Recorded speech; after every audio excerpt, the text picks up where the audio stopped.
Shalom, boa noite. Eu me chamo Larissa, eu faço parte da Tropa de Elite de Jesus, né? Esse ministério é, que vem trazendo dia após dia, né? Avançando dia após dia no reino, trazendo o reino aqui na Terra. Peço desculpas, eu estou um pouco fanha, mas nada impede que a gente persevera, amém?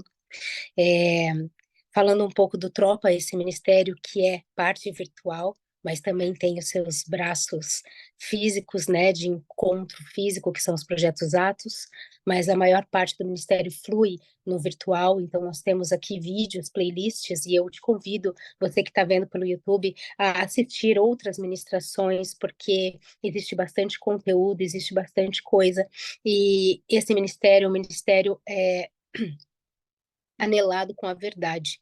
É um ministério que não brinca com a verdade, que não brinca com a Bíblia. É um ministério que busca sempre é, fazer a grande comissão, né? Espalhar o evangelho do reino na terra, apressando a volta de Jesus. Amém? E hoje eu quero trazer uma palavra. Não tem nenhuma novidade, não tem nenhuma grande revelação, não tem nenhum charabadaia, né? Às vezes a gente busca muito isso, busca uma revelação, uma coisa por trás da letra, mas o que o Senhor colocou no meu coração me deixou bastante inquieta durante vários dias, mas é uma coisa bastante simples.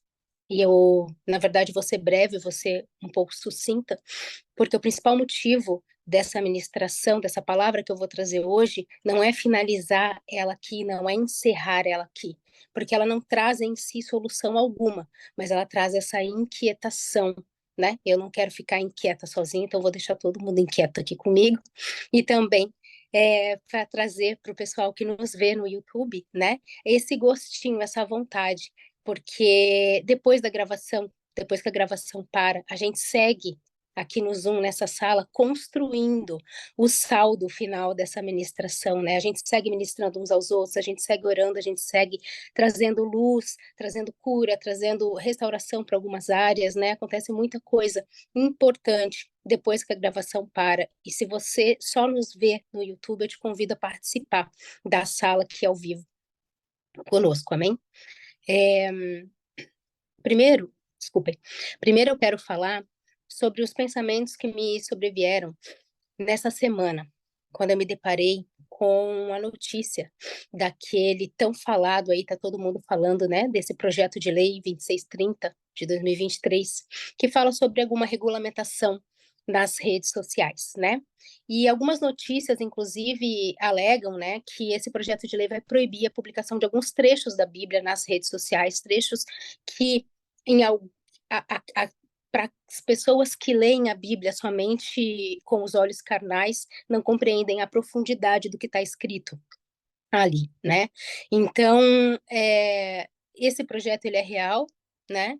E ele me trouxe bastante inquietação essa semana, porque todos nós já sabemos, né, que nós estamos caminhando para o tempo do fim, né? Todas vocês que estão aqui na sala, não é novidade isso. E nós começamos isso, né? E a minha pergunta hoje é: o que nós vamos fazer quando tudo for proibido? Né? Porque veja bem, a gente está aqui nessa sala Zoom, a gente se reúne às quintas-feiras, a gente tem esse alimento sólido, é muito proveitoso. Muitas de vocês também participam de ensinos na terça, participam de outro braço ministerial, dos jovens na quarta, participam do Mamães do Tropa, do Crianças do Tropa na terça, né? Algumas de vocês fazem alguns estudos extra tropa de elite, né? Congregam na igreja local, até servem na igreja local, e isso tudo é maravilhoso, louvado seja Deus por isso, né? Nós estamos envolvidas na obra, nós estamos avançando no reino, né? E glória a Deus, nós nos alimentamos desse alimento sólido, e glória a Deus. Mas um dia a gente vai buscar um Instagram do Tropa e não vai mais achar. Um dia a gente vai buscar o Atalaias do Tropa no Instagram e a gente não vai mais achar. E aí a gente vai dizer, ai, que pena, eu gostava tanto daquelas publicações. Um dia a gente vai tentar participar da reunião do Zoom e a gente não vai conseguir. E pode ser até que algumas falem, também pararam de mandar o link no grupo.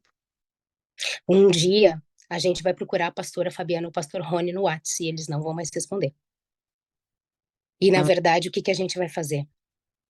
Qual será a nossa reação? Que pena, eu não sei nem onde é que a pastora mora. Que pena, eu não participo de nenhum projeto Atos, eu não sei onde é que estão as outras pessoas do Tropa.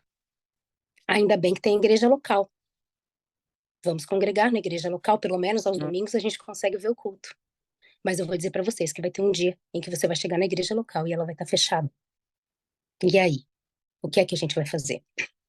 Em Êxodo 32, nos versículos 1 e 2, fala assim: Vendo o povo que Moisés tardava em descer do monte, acercou-se de Arão e disse-lhes: Levanta-te, faz os deuses que vão diante de nós.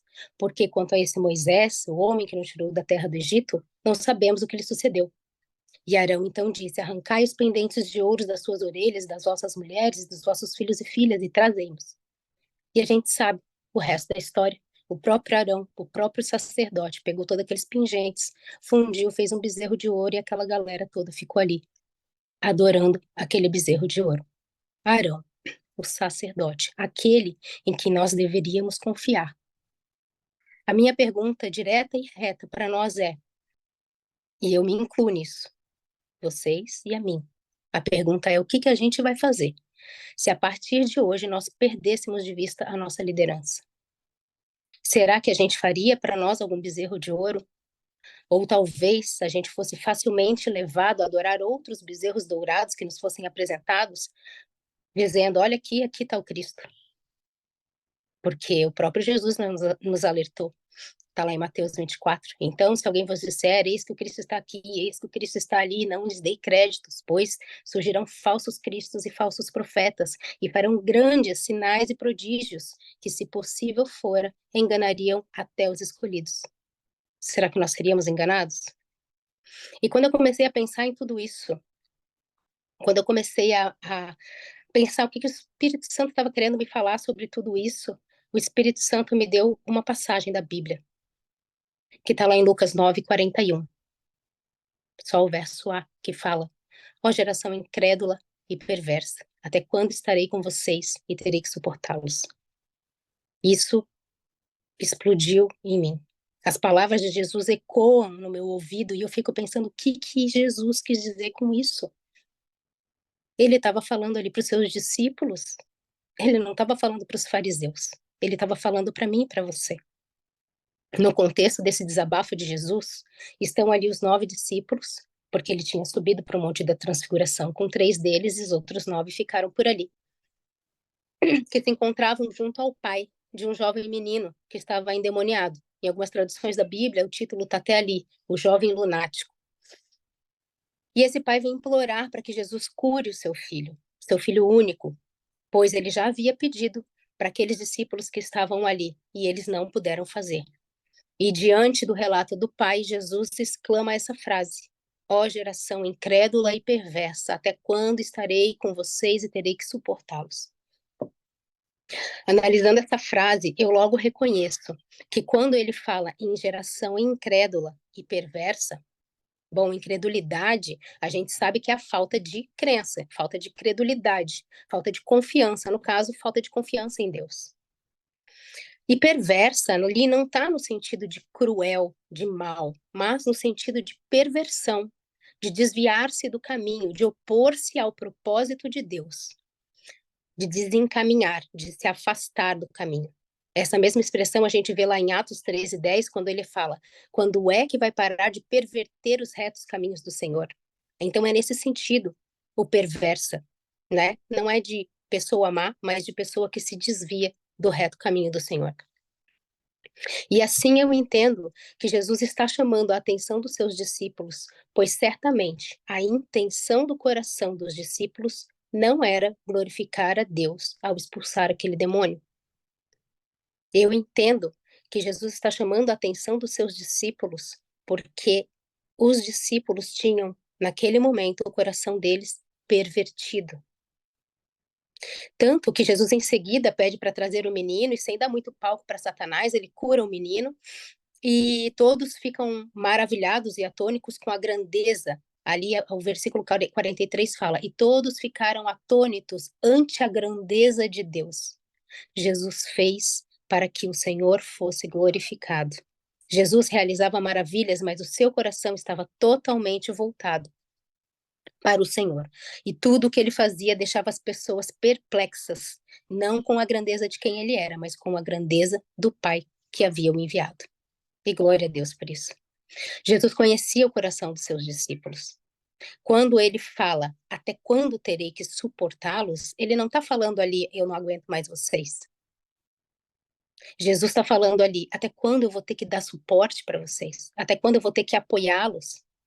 Até quando eu estarei aqui para guiá-los em retidão até que vocês alcancem o propósito de vocês? Certamente, Jesus não estava cansado de ensinar os seus discípulos, como se dissesse: ah, estou farto de estar aqui explicando para vocês, e vocês não aprendem. Não era isso. Até porque Jesus sabia que eles não conseguiriam fazer sozinhos. E antes da fundação do mundo, ele já tinha combinado com o Pai e com o Espírito Santo que quando ele fosse, o Espírito Santo desceria para acompanhar os discípulos. Então ele sabia que os discípulos não poderiam estar sozinhos, porque havia muito o que fazer. Jesus não estava falando para os discípulos: estou farto de ensinar vocês e não quero mais estar perto. Não era isso.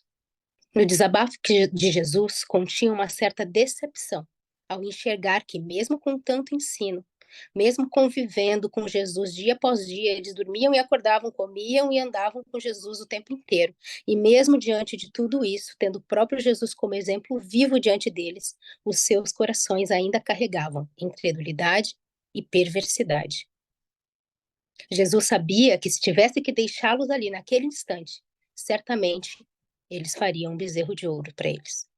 Certamente eles seriam entregues às suas próprias concupiscências.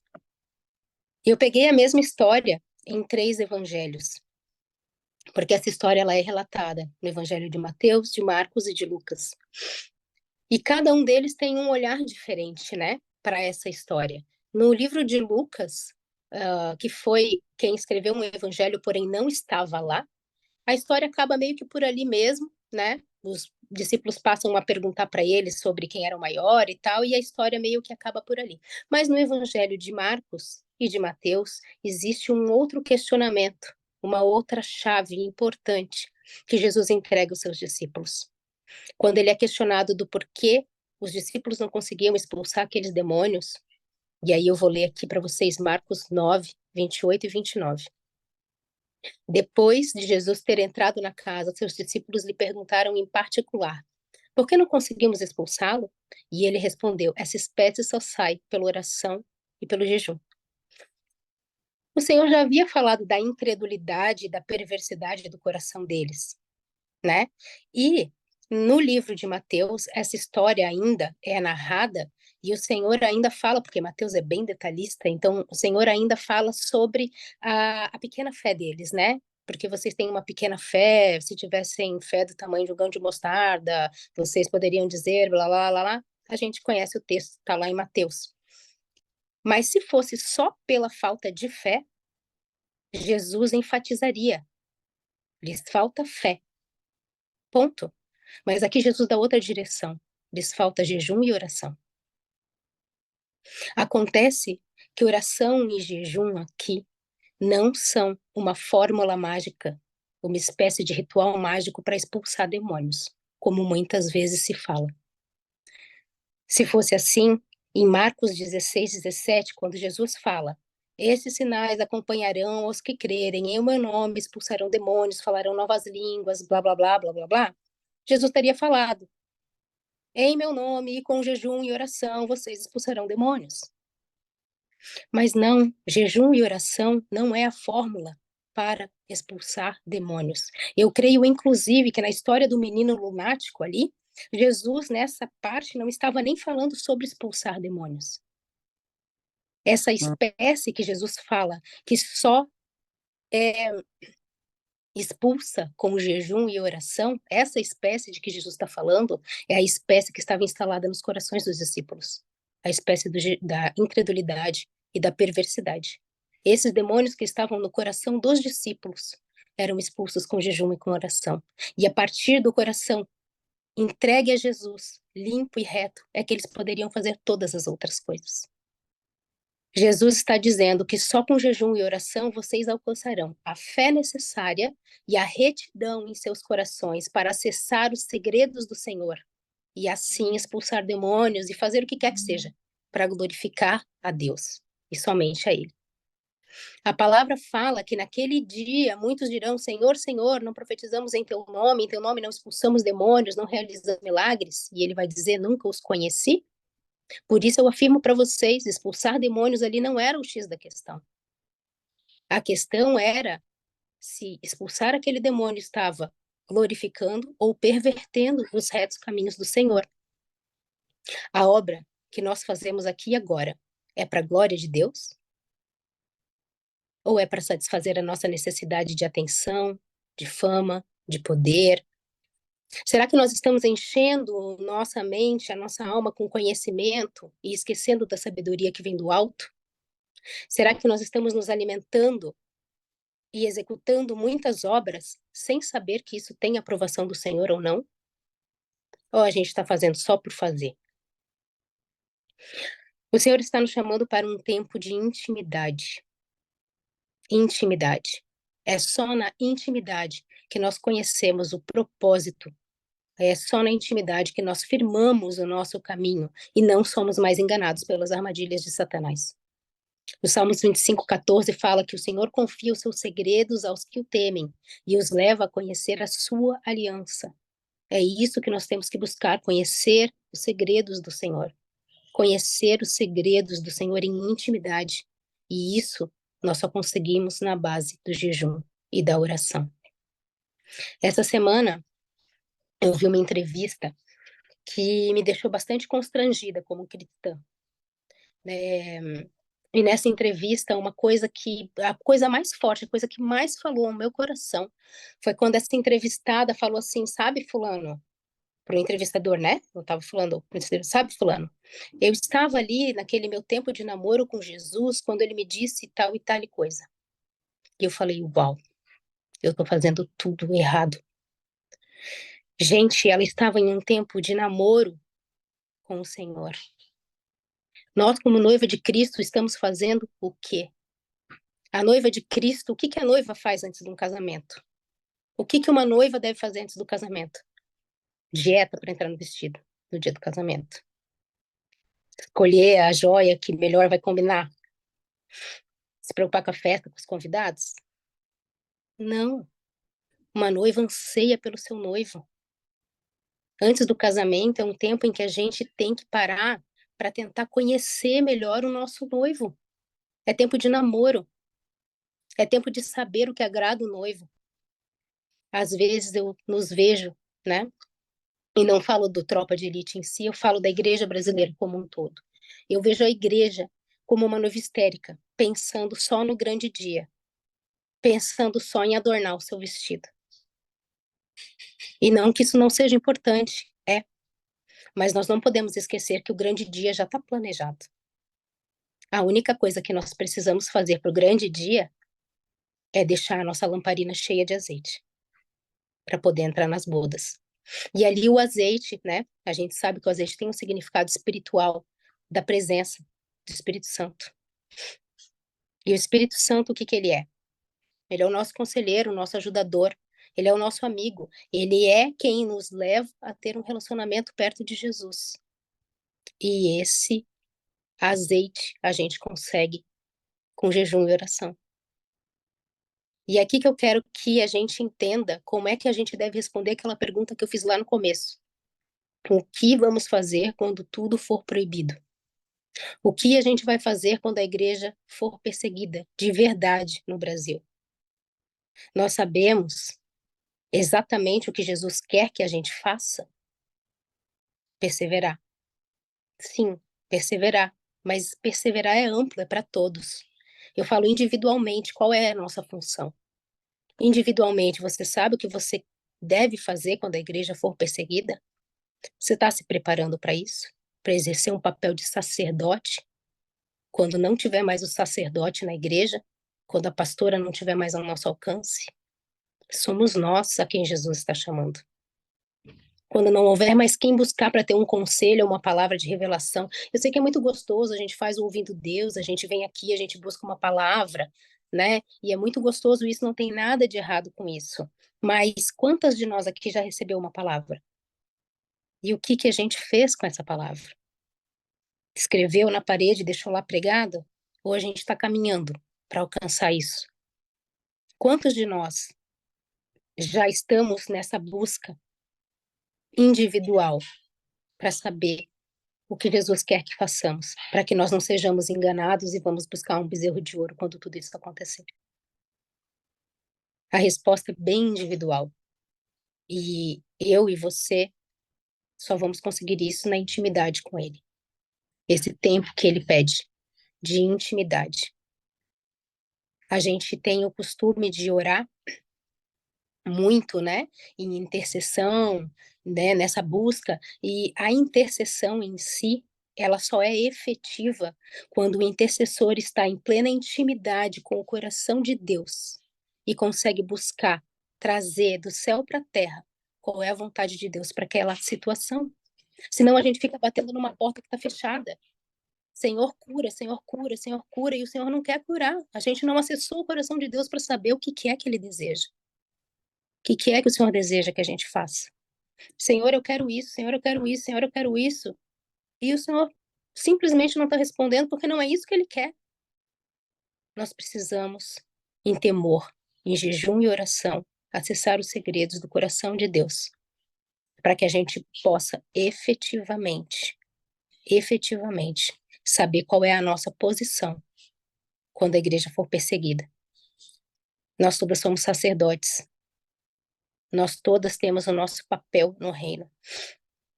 E não tem nada de errado em nós buscarmos a pastora. Mas nós temos que lembrar que um dia, talvez a gente não a encontre mais. E a gente vai estar a nós e Deus. Isso te assusta ou isso te conforta? É essa a mensagem que eu tinha para deixar hoje.